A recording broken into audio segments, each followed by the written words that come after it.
जय जिनेन्द्र भैया। जय जिनेन्द्र सभी को।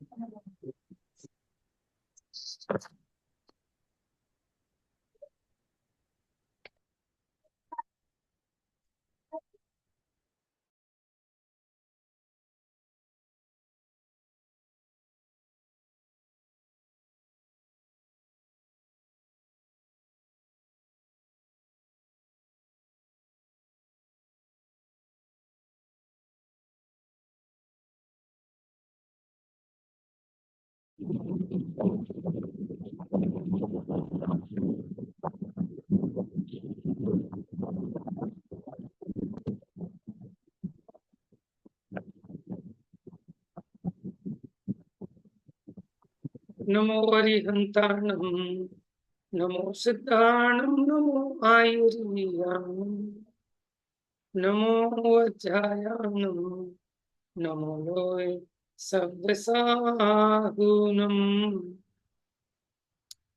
इंद्रसदबन्दियाणं, त्रिभुवनहितमधुरविशदकाणम्, अन्तातीतगुणाणं, नमो जिणाणं जिदभवाणम्। तो यहाँ अब जीव की चर्चा चालू हुई और जीव के कुछ विशेषण बताए कि जीव है क्योंकि चैतन्य प्राणों से जीता है, और व्यवहार से देखें तो द्रव्य प्राणों को धारण करता है इसलिए जीव है, चेतना वाला है इसलिए चेतियता है, दर्शन ज्ञान उपयोग से पहचाना जाता है इसलिए उपयोग रूप है, निश्चय से भाव कर्मों के और व्यवहार से द्रव्य कर्मों के आश्रव बंध संवर निर्जरा मोक्ष करने में स्वयं ईश है, स्वयं स्वाधीन है इसलिए प्रभु है, आत्म परिणामों का निश्चय से और पुद्गल कर्मों का व्यवहार से करता है। इसी प्रकार अपने सुख दुख रूप परिणामों का निश्चय से और शुभाशुभ कर्मों का व्यवहार से भोगता है, निश्चय से लोकाकाश प्रमाण असंख्यात प्रदेशी और व्यवहार से देह प्रमाण, निश्चय से अरूपी होने पर भी व्यवहार से शरीर और कर्म के साथ संयोग संबंध होने से मूर्त भी है, लेकिन स्वभाव की अपेक्षा देखे तो अमूर्त है।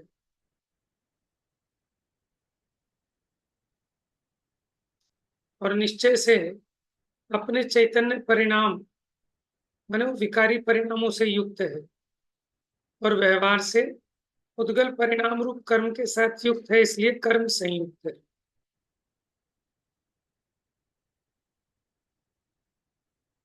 अब तात्पर्य वृत्ति टीका कहेंगे, लेकिन उसके पहले षड द्रव्यानाम चूलिका रूपेण विस्तर व्याख्यानम क्रियते, परिणाम जीवमुत्तम सपदेशम एखेत क्रियाय नित्यम कारणकर्ता सर्वगदिधरम यप देशो।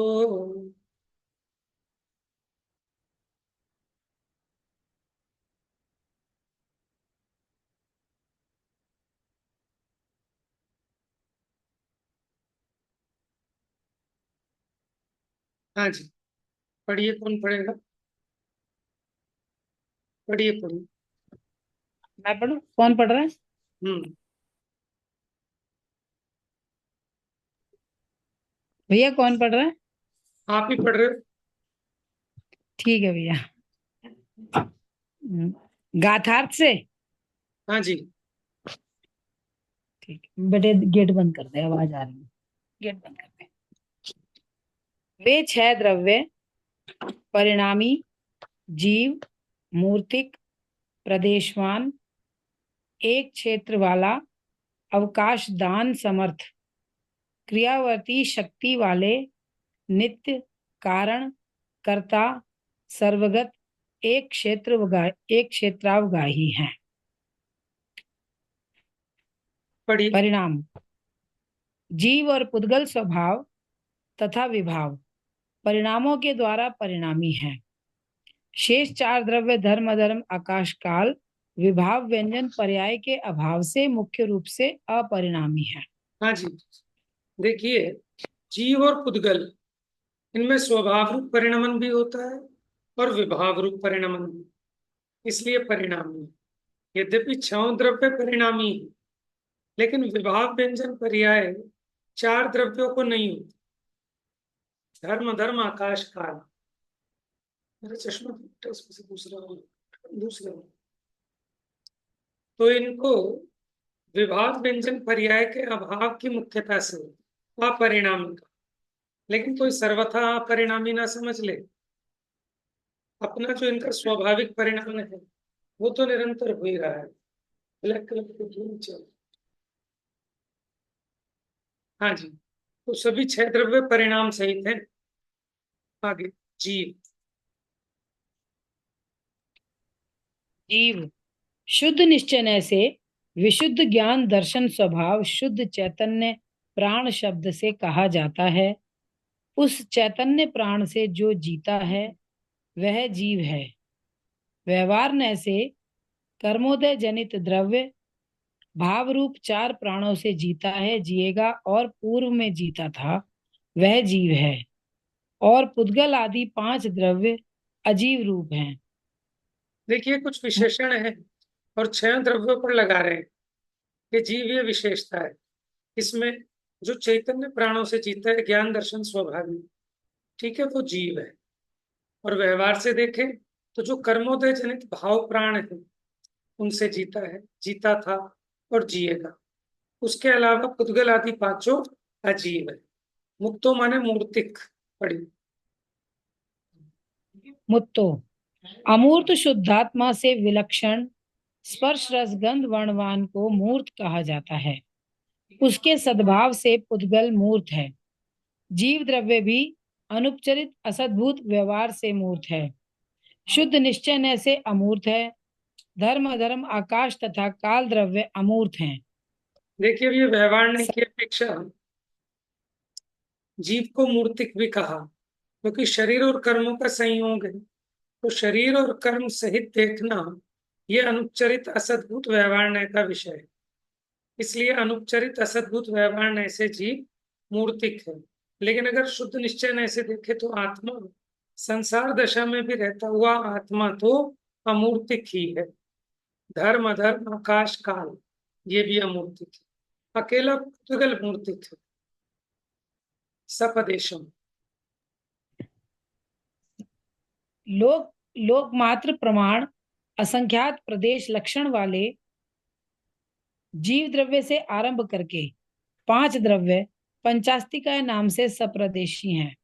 और काल द्रव्य बहुप्रदेशी लक्षण रूप कायपने के अभाव के कारण अप्रदेशी है। देखो, पांच सप्रदेशी, बहुप्रदेशी और काल द्रव्य अप्रदेशी। अप्रदेशी क्यों कहा? उसके बहुत प्रदेश नहीं, इसलिए अप्रदेशी का। ए माने एक। द्रव्यार्थिक न से धर्म, अधर्म, आकाश द्रव्य एक एक होते हैं तथा जीव, पुद्गल, काल द्रव्य अनेक होते हैं। खेत सर्व द्रव्यों को अवकाश दान देने में समर्थ होने के कारण क्षेत्र रूप आकाश एक है। शेष पांच द्रव्य अक्षेत्र हैं। क्रिया य क्षेत्र से क्षेत्रांतर गमन रूप परिस्पंद वाली चलने वाली क्रिया विद्यमान है। जिनके ऐसे जीव तथा पुद्गल क्रियावान हैं। और धर्म, धर्म, आकाश और काल द्रव्य निष्क्रिय क्रियावती शक्ति से रहित हैं। देखिए, जो क्षेत्र से क्षेत्रांतर गमन करे, एक क्षेत्र से दूसरे क्षेत्र तक गमन करे, ठीक है, वो कहलाते हैं क्रियावान द्रव्य। तो जीव और पुद्गल में तो होता है, धर्म धर्म आकाश में हो ही नहीं सकता, क्योंकि वो तो फुल है ऑलरेडी, सब कुछ ऑक्यूपाई किए हुए हैं। और कालाणु एक प्रदेशी है, लेकिन वो वहीं स्थिर रहता है, उसमें गमन नहीं है। नित्यम माने नित्य। धर्म अधर्म आकाश और काल द्रव्य यद्यपि अर्थ पर्याय पने से अनित्य हैं, तथापि मुख्यतः द्रव्यार्थिक नय से वे विभाव व्यंजन पर्याय के अभाव से नित्य हैं। पुनः यद्यपि जीव द्रव्य तथा पुद्गल द्रव्य द्रव्यार्थिक नय की अपेक्षा नित्य हैं, तथापि अगुरु लघु रूप परिणमन स्वभाव पर्याय की अपेक्षा अथवा विभाव व्यंजन पर्याय की अपेक्षा अनित्य हैं। देखिए, छह द्रव्य है, एक अपेक्षा नित्य भी है और अनित्य भी है। जैसे धर्म धर्म आकाश का, ठीक है। अब अर्थ पर्याय की अपेक्षा देखें, माने जो इनकी गुण पर्याय है, उनमें निरंतर परिणमन होता है, इस अपेक्षा अनित्य है। लेकिन अगर द्रव्यार्थिक नय से देखें तो उनमें विभाव व्यंजन पर्याय नहीं होती, इस अपेक्षा नित्य कहा। मतलब जैसे हैं बिल्कुल वैसे के वैसे रहते हैं।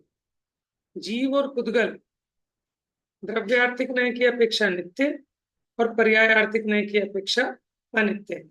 और जीव पुद्गल में स्वभाव परिणमन भी होता है और विभाव परिणमन भी होता है। कारण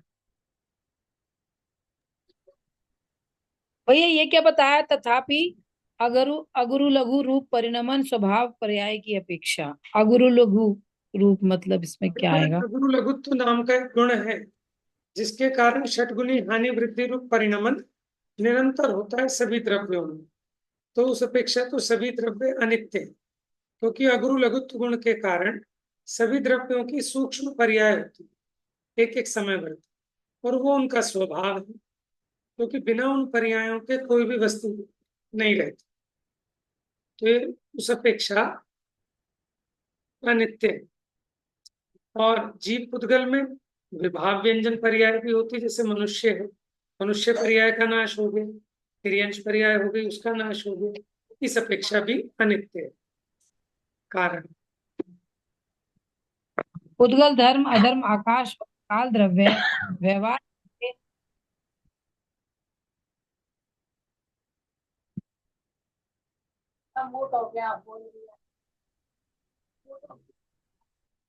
भाभी आप म्यूट हो गए। अच्छा सॉरी, सॉरी दोबारा पढ़ती हूँ। पुद्गल धर्म अधर्म आकाश और काल द्रव्य व्यवहार से जीव के शरीर वचन मन प्राण अपान आदि गति स्थिति अवगाह वर्तना कार्यों को करते हैं, अतः वे कारण होते हैं। जीव द्रव्य यद्यपि गुरु शिष्यादि रूप से परस्पर में उपकार करते हैं, तथापि उद्गलादि पांच द्रव्य कुछ भी नहीं करते हैं, अतः अकारण है। हाँ जी, तो कारण भी है और अकारण भी है। जैसे पुद्गल जीव के शरीर मन वचन, ठीक है, इन कार्यों में निमित्त होता है।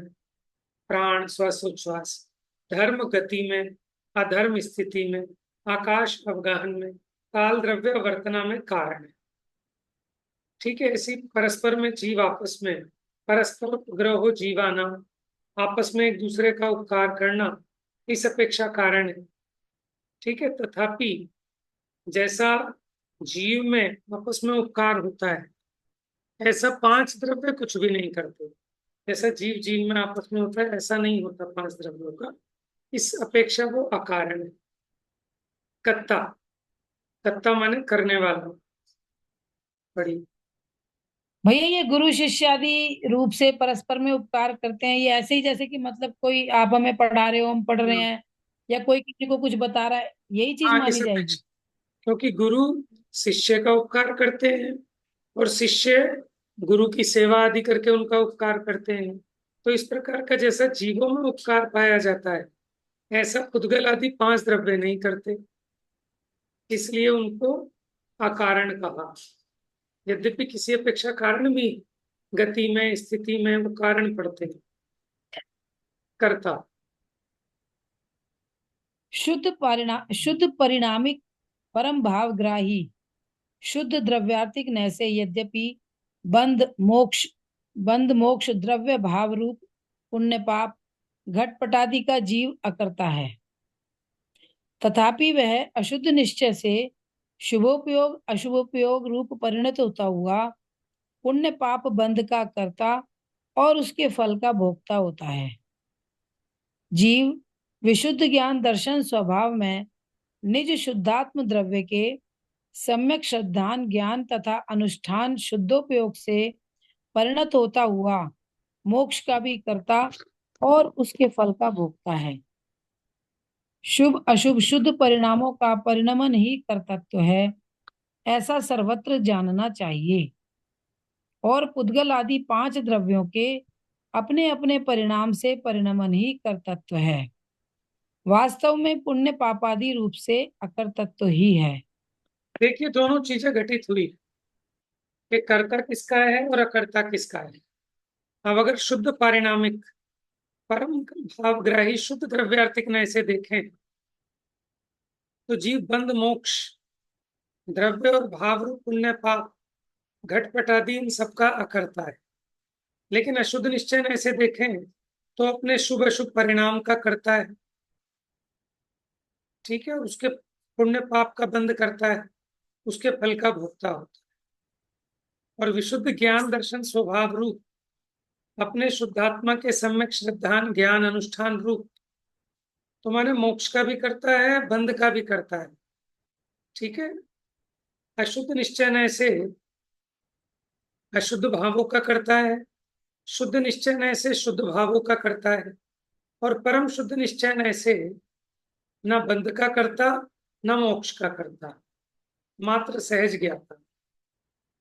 अच्छा, सभी जीव अपने शुभ अशुभ शुद्ध जैसे परिणाम से परिणमित होते हैं उनका उनको कर्तृत्व होता है या परिणमति सा करता।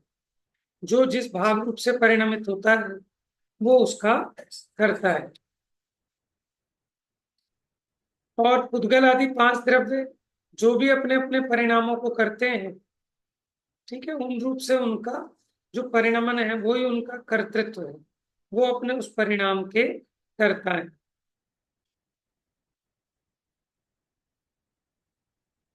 वास्तव में पुण्य पाप आदि रूप से अकर्तृत्व ही, मतलब यह ऐसा समझना, ये जो पुद्गल आदि द्रव्य हैं जीव के परिणामों को नहीं करते और जीव पुद्गल आदि के परिणामों को नहीं करता। पुण्य पाप कर्म की प्रकृतियां, जीव यथार्थ में उनका करता नहीं है, अपने भावों का करता है। चलिए, सर्वगतम माने सर्वगत। ये इतना मुश्किल है, आपके बगैर तो मैं तो कदापि नहीं पढ़ सकती थी। नहीं, थोड़े से आप शब्द पढ़ा। सर्वगत लोकालोक में लोकालोक लोकालोक में व्याप्ति की अपेक्षा आकाश को सर्वगत कहा जाता है। लोक में व्याप्ति की अपेक्षा धर्म तथा अधर्म द्रव्य सर्वगत कहे जाते हैं और जीव द्रव्य एक एक जीव की अपेक्षा से लोक पूर्ण समुद्घात के समय में सर्वगत है, उस लोक पूर्ण अवस्था को छोड़कर असर्वगत है तथा अनेक जीव अपेक्षा से सर्वगत ही है। पुद्गल द्रव्य लोक रूप महास्कंद अपेक्षा से सर्वगत है तथा शेष पुद्गल द्रव्यों की अपेक्षा सर्वगत नहीं है, और काल द्रव्य कालाणु द्रव्य की अपेक्षा सर्वगत नहीं होता है। लोक प्रदेश प्रमाण अनेक कालाणुओं की विवक्षा से काल द्रव्य लोक में सर्वगत है। देखिए, सब अपेक्षाओं से स्पष्ट कर रहे हैं। सर्वगत माने जो सब में व्याप्त हो, सबको प्राप्त हो, उसे कहते हैं सर्वगत। अब लोक और अलोक में व्याप्त कौन सा द्रव्य है? वो है आकाश। तो लोक अलोक में व्याप्ति की अपेक्षा आकाश को सर्वगत कहा। और लोक में कौन कौन से द्रव्य व्याप्त हैं? तो धर्म अधर्म पूरे लोक में व्याप्त है, तो इसलिए लोक में व्याप्ति की अपेक्षा धर्म और अधर्म द्रव्य सर्वगत है। अच्छा, जीव द्रव्य माने लोक पूर्ण समुद्घात के समय में वो सर्वगत है, पूरे लोक में उसके प्रदेश फैल जाते हैं, और जब उसकी पूर्ण अवस्था नहीं है उस समय वो असर्वगत है। तथा अनेक जीव अपेक्षा से सर्वगत ही, क्योंकि ऐसा लोकाकाश का कोई स्थान नहीं है जहां जीव ना हो, तो नाना जीवों की अपेक्षा सर्वगत ही है।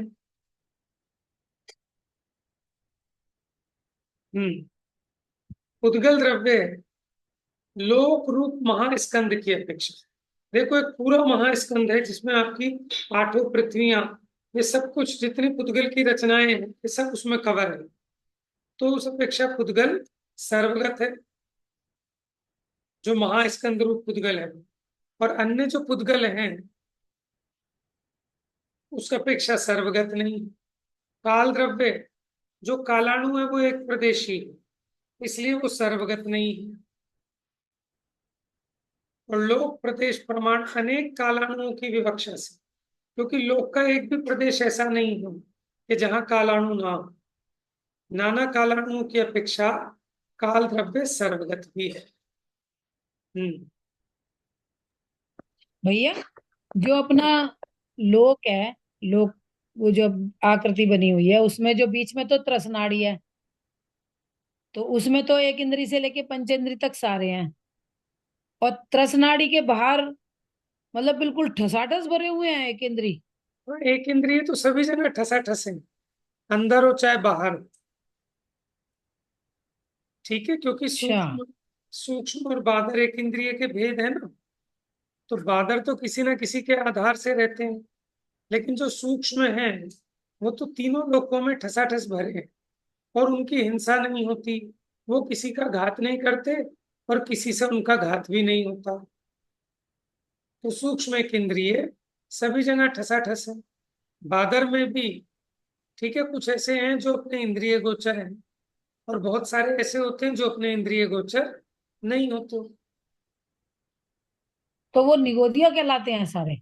नहीं, पृथ्वी का एक, जल का एक, अग्नि का एक, वायु का एक, वनस्पति का एक, ऐसे 5 प्रकार के। निगोदिया सिर्फ वनस्पति का एक का ही एक भेद है। पृथ्वी, जल, अग्नि, वायु, इनमें निगोदिया नहीं होती, ये एक इंद्रिय तो सामर्थ्य है। त्रस एक, नाड़ी के बाहर, त्रस नाड़ी के बाहर क्या पृथ्वी जल अग्नि भी है, वनस्पति है या सिर्फ? हाँ बिल्कुल है, बिल्कुल सब है। चीज है, पृथ्वी जल अग्नि, अग्नि हाँ, भी है।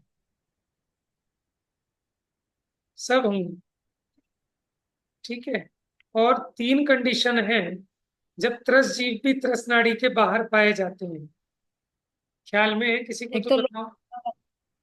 एक तो लोग पूर्ण में पाए जाएंगे, वेरी गुड। वो दंड प्रतर वगैरह में। एक लोग मारणात्मक पूर्ण, संघात, मारणांतिक समय। माने जब यहां से मरा और मरने से पहले जो मारणांतिक समुद्घात होता है, उसको मान लो त्रस नाड़ी के बाहर जन्म लेना है एक इंद्रिय में, ठीक है, तो उसके आत्मा के प्रदेश वहां तक फैलते हैं, तो इस तो अपेक्षा ऐसे तो वेदना में भी हो सकता है भैया फिर तो बाहर।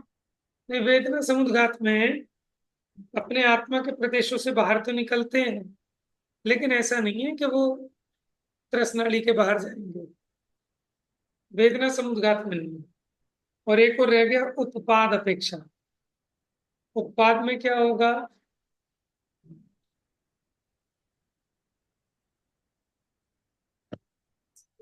जैसे कोई बाहर एक इंद्रिय है त्रस नाड़ी के बाहर, ठीक है, अब उसने मरण किया, मरण करके अब विग्रह गति में है, त्रस पर्याय धारण करने के लिए त्रस नाड़ी में आ रहा है, लेकिन वहां तो पहले समय से ही त्रस नामकरण का उदय है उसको, यद्यपि अभी त्रस नाड़ी में आया नहीं है, उसके बाहर है, विग्रह गति में, तो गला खराब है। तो ये 3 दशाएं हैं, उत्पाद, मारणांतिक समुद्घात, केवली समुद्घात, इन 3 कंडीशन में एक्सेप्शन है, तो वो त्रस नाड़ी के बाहर भी त्रस जीव पाए जाते हैं। हाँ जी। बहुत अच्छी जानकारी। अब ये पढ़ू, इधरम ही यपदेशो, हाँ, यद्यपि इधरम सभी ही, यद्यपि सभी द्रव्य व्यवहार से एक क्षेत्रावगाह रूप से एक दूसरे में स्थित हैं, तथापि निश्चय से चेतना चेतना आदि अपने अपने स्वरूप को नहीं छोड़ते हैं। यहाँ छह द्रव्यों में वीतराग चिदानंद एक आदि गुण स्वभावी शुभ अशुभ मन वचन तथा काय के व्यापार से रहित निज शुद्धात्मा द्रव्य ही उपादेय है, ऐसा देखिए, भावार्थ है। सभी द्रव्य एक क्षेत्रावगाही होते रह रहे हैं आत्मा के जिस प्रदेश में, ठीक है, माने आत्मा के प्रदेश हैं, वहीं अनंत पुद्गल के प्रदेश भी हैं, कर्म के परमाणु, शरीर के परमाणु उन्हीं क्षेत्रों में। धर्म द्रव्य भी है क्योंकि वो तो व्यापक है, धर्म द्रव्य के प्रदेश भी हैं, कालाणु भी हैं, आकाश भी है। लेकिन फिर भी चेतन अचेतन रूप नहीं होता, अचेतन चेतन रूप नहीं होता। और फिर उन्होंने काम की बात याद दिलाई कि छह द्रव्यों का स्वरूप समझकर भी उसमें से अपने प्रयोजन का पोषण करना है। मैं वीतराग चिदानंद आदि गुण स्वभावी शुभ अशुभ मन वचन काय के व्यापार रहित ऐसा जो शुद्धात्मा है, वही साध्य है, वही उपादेय है, वही ग्रहण करने लायक। इसके आगे की पीठिका। इससे आगे इत्यादि गाथा क्रम 22 में पहले जो पंचास्तिकाएं सूचित किए हैं उनका ही विशेष व्याख्यान करते हैं।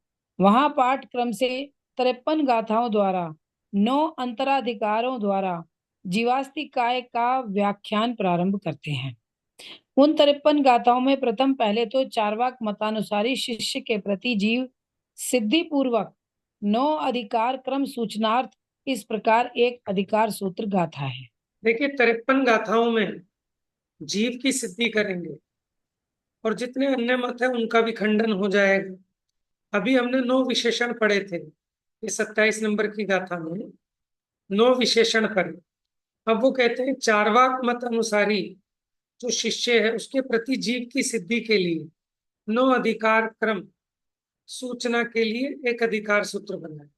माने अब जो हमने 9 विशेषण बताए ना, अब उस संबंधी एक एक अधिकार में चर्चा होगी। ये 9 विशेषण है।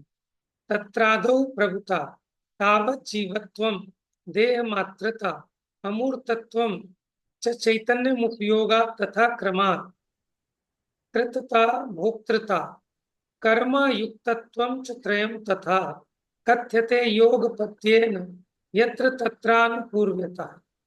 हाँ जी। श्लोकार्थ। वहां प्रथम तो जीव में प्रभुता, जीवत्व, स्वदेह मात्रपना, अमूर्तत्व, चैतन्यपना, उपयोग रूपता है। उसी प्रकार कर्तृता, भोक्तृता तथा कर्म युक्तपना ये तीनों हैं। उनका कथन युगपत तथा जहां जहां आनुपूर्वी रूप से कहते हैं। देखिए, अनुपूर्वी क्या होती है? 3 प्रकार की अनुपूर्वी होती है। अनुपूर्वी माने किसी चीज को क्रम से कहना। एक तो होती है पूर्वानुपूर्वी, एक पश्चातानुपूर्वी, एक यथा तथानुपूर्वी। जैसे हम कहें नमो रियंतानम नमो सिद्धानम नमो आयरियाणम नमो वज्रयानम नमो लोय सव्यसाम। ठीक है, ये हो गया आपका पूर्वानुपूर्वी। अगर हम ये कहें नमो लोय सव्यसाम, ठीक है, नमो वज्रयानम नमो आयरियाणम नमो सिद्धानम नमो रियंतानम, ये हो गया पश्चातानुपूर्वी। और हम बोले नमो सिद्धानम नमो लोय सव्यसाम नमो वज्रयानम, ये हो गया यथा तथानुपूर्वी, माने जहां तहां जैसे तैसे। आपने सुना हो,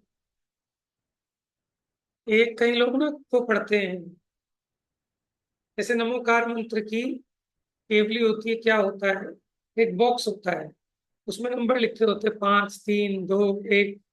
तो 5 आया तो आपको बोलना नमो लोय सव्यसाम, 3 आया तो आपको बोलना है नमो आयरियाणम, ठीक है, 2 आया तो नमो सिद्धाणम।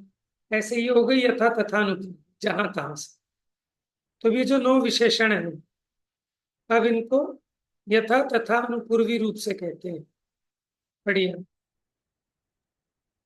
भैया नमोकार मंत्र आपने बोला, उससे मुझे एक बात याद आ गई। मैं आज ना भोलानाथ नगर मंदिर गई थी, तो भोलानाथ नगर मंदिर में घुसते ही जो मेन एंट्रेंस के सामने ही उन्होंने नमोकार मंत्र टंकोत्कीर्ण करा रखा है, पत्थर में खुदवा रखा है। तो उसमें उन्होंने साहुणम में छोटे ऊ की मात्रा लगा रखी है, साहुणम नमो लोहे सब साहुणम। तो ये रॉन्ग है ना? रॉन्ग है। तो ऐसे ही पंच परमेष्टि की आरती में बहुत सारी गलतियां हैं, और वो भी उन्होंने पत्थर में खुदवा रखी है। तो देखो तो फिर अगर आप मिस्टेक है, कोई भी प्रूफ भोलानाथ करने वाला नगर नहीं। कम से कम किसी विद्वान को ही चेक करा लें, किसी पढ़े लिखे आदमी से मिलवा लें। अब उसने जहां से देख के लिखा होगा लिखने वाले ने, वहां पे भी ऐसे गलत लिखा हुआ होगा। और उन्होंने वहां दीवारों में चुनवा भी दिया। हाँ, वो तो ऐसा है ना, पहले हाथ से लिखते हैं, फिर किसी से फाइनल करा लिया होगा, तो उसमें खुदाई करके लिख देते हैं टाकी से। और रोज मंदिर में इतने लोग आते हैं, किसी को दिखाई नहीं क्या अभी तक, बताओ। ना देखा ही नहीं होगा किसी ने, और देखा भी होगा तो पता ही मैं नहीं होता, ध्यान कौन देता। मैं तो आज ही गई थी, मतलब मैं आज उस तरफ किसी काम से गई थी। मैंने कहा चलो बहुत सुंदर मंदिर बना है, मैंने सुना है, चलो मैं दर्शन करने जाऊं। घुसते ही देखा, बताओ इतनी बड़ी मिस्टेक। मेरे को तो कोई वहां के पदाधिकारी के बारे में पता नहीं था, नहीं तो मैं तो जरूर किसी को ना किसी को बोल के आती। उसके माली को बोल देते, प्रधान जी को बोलना। माली माली तो उसके मैं बोलना सोचा था। मंदिर के जस्ट मतलब जहां वो लिखा हुआ था उसके जस्ट बराबर में एक उसकी कमरा छोटा सा बना हुआ था, और फिर तुरंत मंदिर है, मतलब अपना जहाँ पे दर्शन करते हैं समोशन। वहां बैठा बैठा मोबाइल देखे जा रहा था, वहीं मंदिर है, मंदिर के अंदर ही बैठा हुआ मोबाइल। मैंने कहा इससे क्या कहूँ, ये क्या सुनेगा, ये तो वहीं पे यहीं मोबाइल देख रहा है। इतने लोग आ रहे हैं जा रहे हैं, कोई उसे टोक ही नहीं रहा। मैं इसे क्या बोलूं, और ये क्या सुनेगा और क्या बताएगा, बताओ। मैं बहुत देर खड़ी भी रही, मैंने कहा कि कोई वहां का पदाधिकारी जो मैं जिसे जानती हूँ उससे बोलूं, ऐसा कोई मिला ही नहीं मुझे। हाँ, मतलब इतनी भयंकर मिस। सही बात।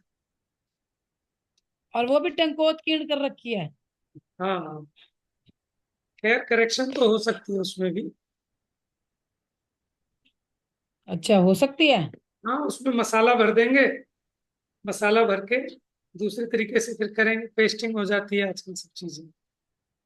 अब तो हाईटेक टेक्नोलॉजी ये सब काम हो जाते हैं, लेकिन मन में करने की इच्छा होनी चाहिए ना। बोलूंगी मैं, जो ये विकास भैया है ना, विकास हाँ भैया हाँ, योजना विहार वाले, सही है।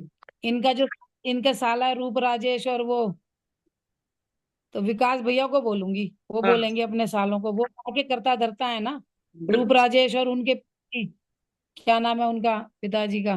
धर्मपाल। धर्मपाल, हाँ धर्मपाल। तो अच्छा। विकास भैया को बोलूंगी आज फोन करके। ठीक है।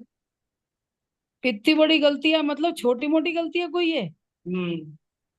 और ये तो बहुत कॉमन चीज है, सब जगह नमोकार हाँ, मंत्र रहता है। मतलब हर जिनवाणी में लिखा हुआ है, हर जगह लिखा हुआ है। इतनी भयंकर गलती बिल्कुल घुसते ही सामने।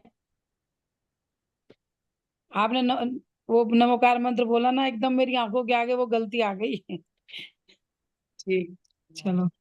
चलिए, इस प्रकार। इस प्रकार दो श्लोकों द्वारा भट्ट मतानुसारी शिष्य के प्रति सर्वज्ञ सिद्धि पूर्वक अधिकार व्याख्यान क्रमशः सूचित किया है। वहां प्रारंभ में प्रभुत्व व्याख्यान की मुख्यता से भट्टाचार्वाक मतानुसारी शिष्य के प्रति सर्वज्ञ सिद्धि के लिए कम्मल इत्यादि दो क्रम 28-29 गाथाएं हैं। देखिए अभी जो उसके बाद क्या चल रही है, माने क्या क्या विषय आएगा इसमें। तो जैसे न आचार्य पहले पूरा इंडेक्स बता देते हैं कि अब आगे दो गाथाएं आएंगी, वो वहां हम सर्वज्ञ की सिद्धि करेंगे, क्योंकि चारवाक किसी सर्वज्ञ को नहीं मानता। तो उसके निराकरण के लिए दो गाथाओं में सर्वज्ञ की सिद्धि करेंगे। हम्म। फिर भी भैया मैंने आपसे बताऊं क्यों वेरीफाई कर लिया कि कहीं किसी तरह से साउंड में छोटे ऊ की मात्रा कहीं ठीक भी होती हो, तो मैंने कहा आपसे पूछ लूं नहीं, भाई किसी अपेक्षा से बड़े ठीक होती हो।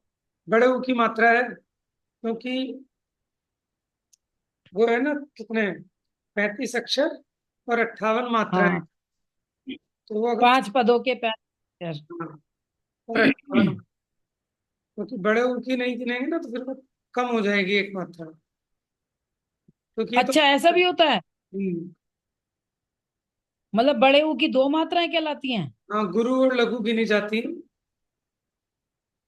अच्छा जी।